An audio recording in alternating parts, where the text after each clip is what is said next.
Standby, kamera ready, sound ready, 3, 2, 1, action.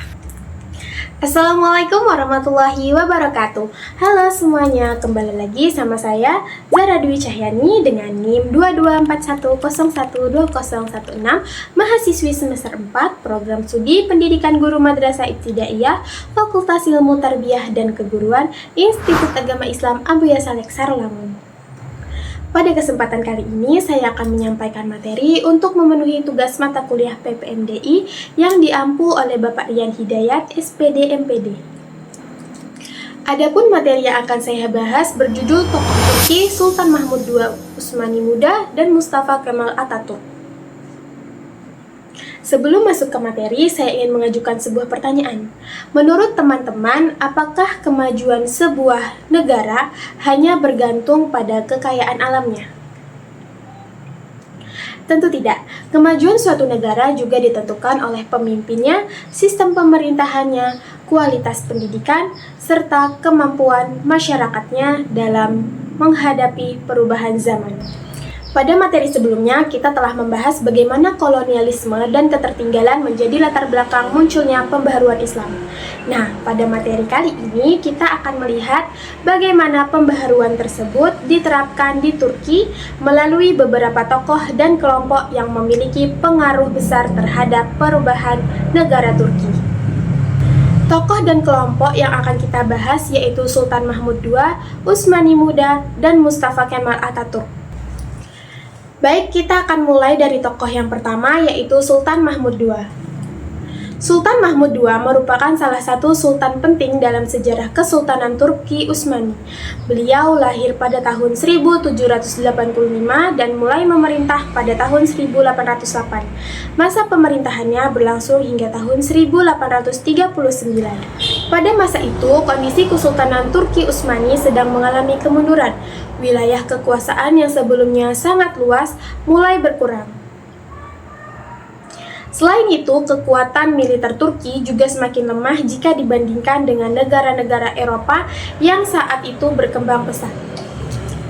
Jika kita mengingat materi sebelumnya, pada abad ke-18 dan ke-19, negara-negara Eropa mengalami revolusi industri. Mereka berhasil menciptakan berbagai kemajuan dalam bidang teknologi, pendidikan, ekonomi, dan terutama militer. Sementara itu, Turki Utsmani masih menggunakan sistem pemerintahan dan sistem militer yang dianggap kurang mampu mengikuti perkembangan zaman.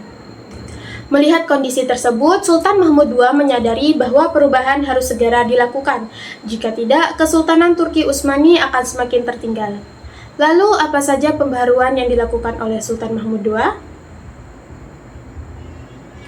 Pembaharuan pertama dilakukan dalam bidang militer. Pada masa itu, terdapat pasukan elit yang dikenal dengan nama Janissary.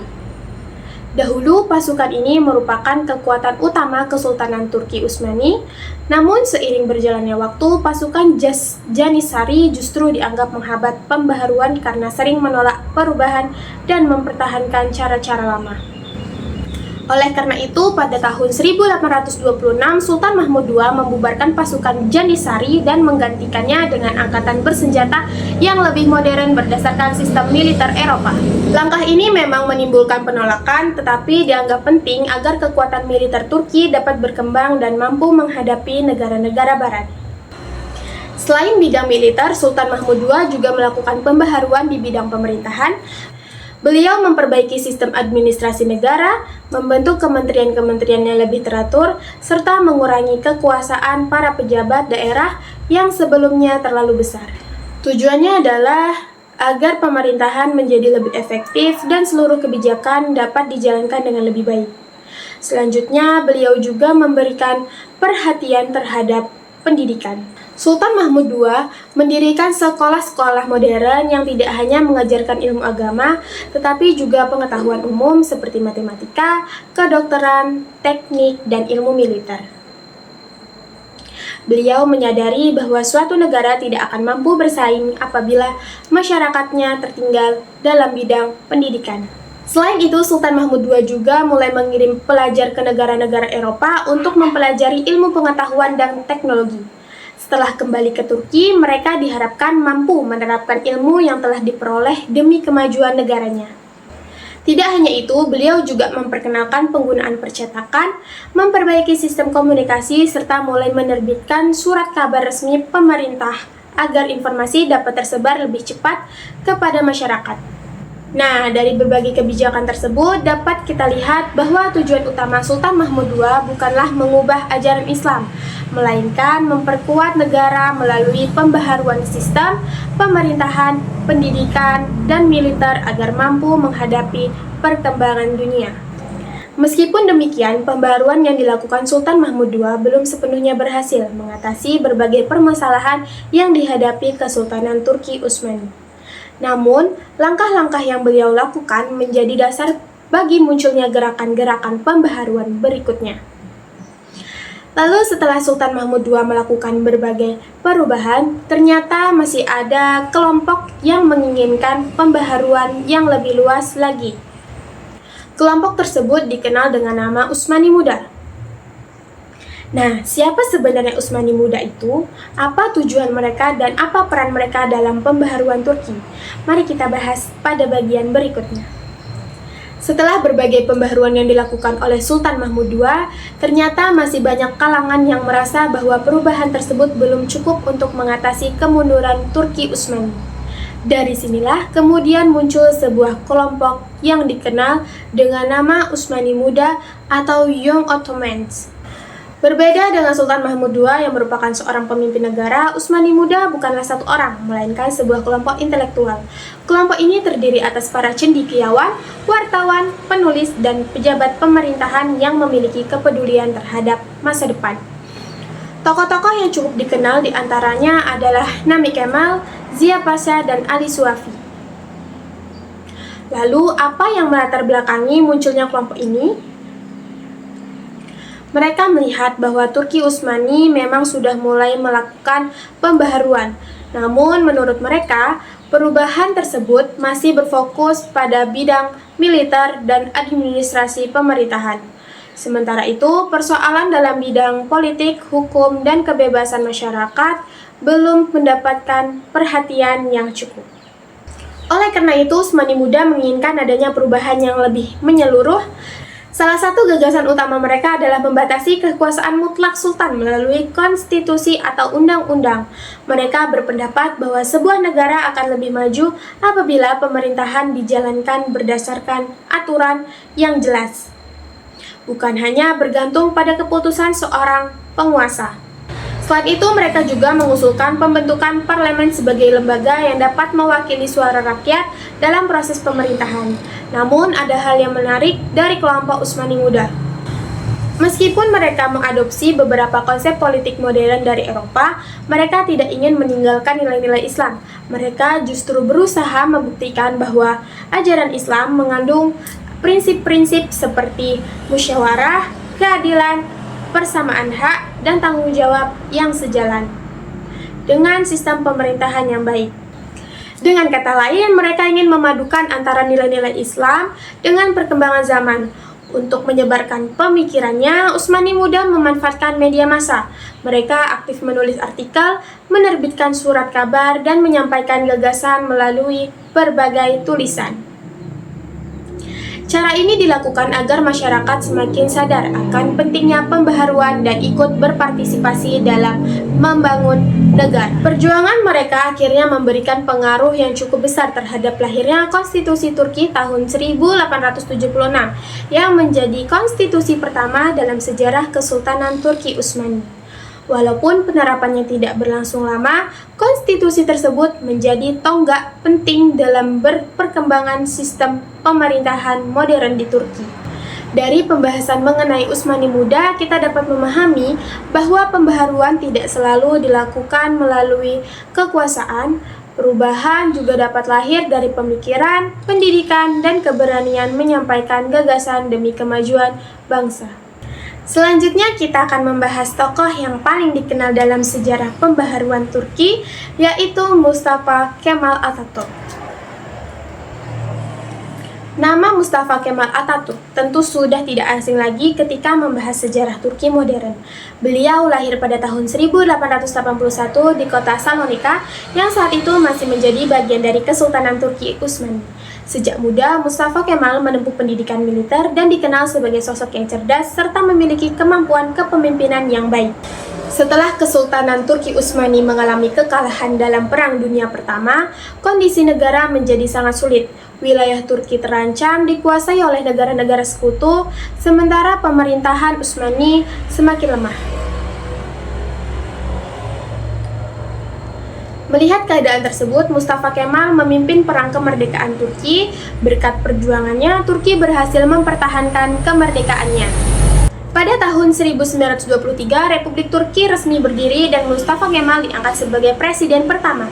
Atas jasa-jasanya, beliau kemudian memperoleh gelar Atatürk, yang berarti Bapak Bangsa Turki. Setelah menjadi presiden, Mustafa Kemal melakukan pembaharuan dalam skala yang jauh lebih luas dibandingkan tokoh-tokoh sebelumnya. Pembaharuan pertama dilakukan dalam bidang politik.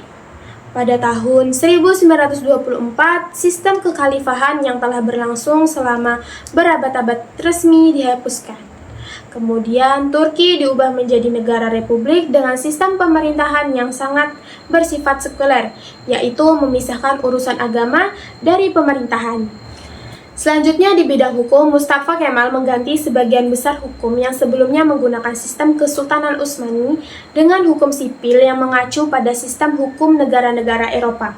Tujuannya adalah membangun sistem hukum yang dianggap lebih modern dan berlaku sama bagi seluruh warga negara.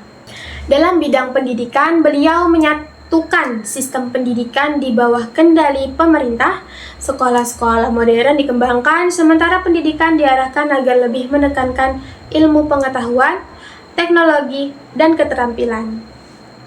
Selain itu, Mustafa Kemal juga mengganti penggunaan huruf Arab dalam bahasa Turki menjadi huruf Latin pada tahun 1928.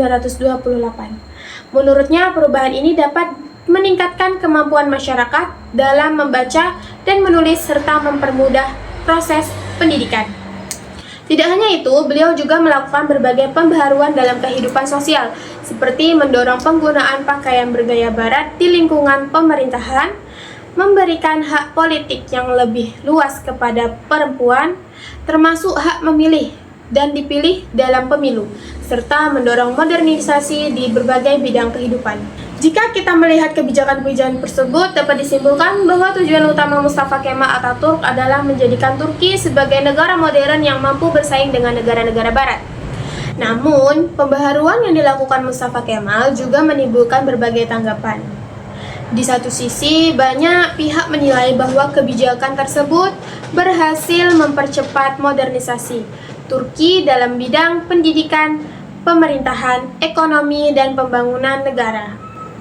Di sisi lain, ada pula yang berpendapat bahwa beberapa kebijakannya, terutama yang berkaitan dengan sekularisasi dan penghapusan kekhalifahan, menyebabkan berkurangnya peran lembaga-lembaga Islam dalam kehidupan kenegaraan. Oleh karena itu, hingga saat ini Mustafa Kemal Atatürk masih menjadi salah satu tokoh yang sering dibahas dan dikaji dalam sejarah dunia Islam. Setelah mempelajari ketiga tokoh dan kelompok tersebut, kita dapat melihat bahwa masing-masing memiliki cara yang berbeda dalam melakukan pembaharuan. Sultan Mahmud II memulai pembaharuan melalui reformasi militer, pemerintahan, dan pendidikan agar Turki mampu mengejar kemajuan negara-negara barat. Utsmani Muda berupaya membawa perubahan melalui pemikiran politik dengan memperjuangkan pemerintahan yang berdasarkan konstitusi tanpa meninggalkan nilai-nilai Islam. Sedangkan Mustafa Kemal Atatürk melakukan perubahan yang lebih luas dengan membangun Republik Turki modern melalui reformasi di bidang politik, hukum, pendidikan, dan kehidupan sosial. Meskipun pendekatan yang mereka gunakan berbeda, ketiganya memiliki tujuan yang sama, yaitu membawa Turki keluar dari kemunduran dan menyesuaikan diri dengan perkembangan zaman. Dari pembahasan ini, kita dapat mengambil pelajaran bahwa sebuah bangsa harus mampu beradaptasi terhadap perubahan, mengembangkan pendidikan, memperkuat sistem pemerintahan, dan meningkatkan kualitas sumber daya manusia, Namun, dalam setiap proses pembaharuan juga diperlukan keseimbangan antara menerima kemajuan dan tetap mempertimbangkan nilai-nilai yang menjadi identitas bangsa. Sekian materi yang dapat saya sampaikan. Semoga pembahasan ini dapat menambah wawasan kita mengenai tokoh-tokoh pembaharuan di Turki dan memberikan manfaat bagi kita semua. Semoga kalian tidak bosan menonton video ini. Terima kasih atas perhatian teman-teman. Wassalamualaikum warahmatullahi wabarakatuh. Bye-bye.